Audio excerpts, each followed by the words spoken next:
Hi guys, it's Casey here at Colonial Gardens in Phoenixville. I'm out in our Monarch Waystation with another plant to show you. Today we have our Beebalm in bloom. Beebalm is one of the many common names for Monarda, which is a genus of a lot of native species here on the eastern United States. The one next to me today is probably a cultivated variety hybrid between two different species of Monarda, but they have a lot of characteristics in common across their species. So today I wanted to tell you a little bit about why you should plant Monarda, and then some challenges that might make you want to think about where you place your Monarda very carefully. So again, Monarda is a genus of several different species. They're part of the mint family, which comes with some pros and cons. As far as the pros go, this is an extremely deer and rabbit resistant plant. When you rub up against the leaves, you will smell this minty but kind of spicy aroma, and the leaves are a little bit textured, which makes them really unappealing to deer. So we have our herd of deer out here I've mentioned several times, and they do not touch the Monarda. You can see it's been able to come into full bloom without any damage. The downsides of mint, if you've ever made the mistake of planting mint in your garden in the ground, is that mint is very aggressive and likes to colonize areas. So Monarda does that same thing. It spreads via rhizomes through the soil to get bigger and bigger. So this plant was much smaller last year, but now it has grown larger, which is great for our Monarch Waystation. But if you're looking for a plant that's well behaved in the garden, Monarda is not necessarily one of them. The good thing is that they're pretty easy to pull up those extra rhizomes. So if you want to keep it under control, it's just going to take a little bit of maintenance. You can think of it as a good bang for your buck kind of plant, because if you plant one little plant, you're going to get a much larger plant very quickly. The reasons you really want to plant Monarda, and I would say the number one reason we have our customers request it, is because they've heard it's excellent for pollinators. And that is so true, and it's got this beautiful, really unique flower to it.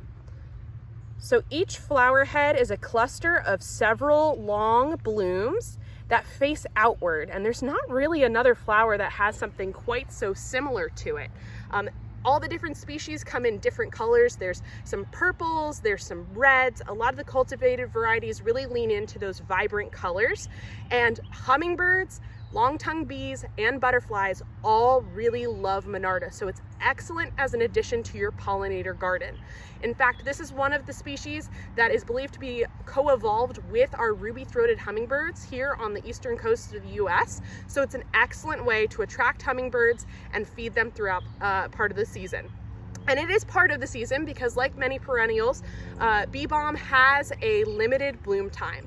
So this is something that's only going to bloom for a couple weeks. We say normally perennials maybe only max out around 4 to 6 weeks of blooms through the season.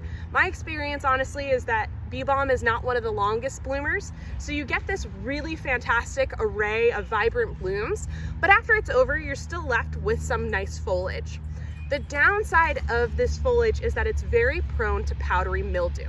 So by the time you hit the really hot days of summer and the cool nights with lots of humidity, oftentimes you're going to get mildew on the leaves. That's one of the reasons people like cultivated varieties of Beebalm, because they've been kept a little bit more compact and they are bred to be a little bit more mildew resistant.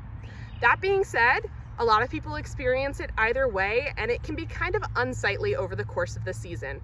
You really get the best part of the Beebalm in early to mid-June, and then by August, it's a kind of scraggly looking plant.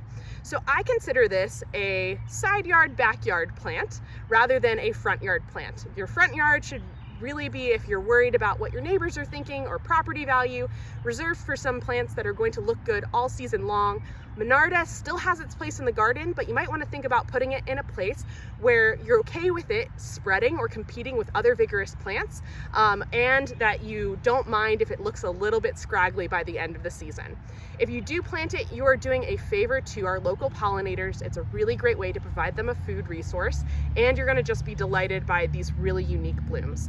So again, this is Monarda, also known as Beebalm, and you can find it here at Colonial Gardens in Phoenixville. Go ahead and give this video a like if you learned something new, and subscribe to our channel.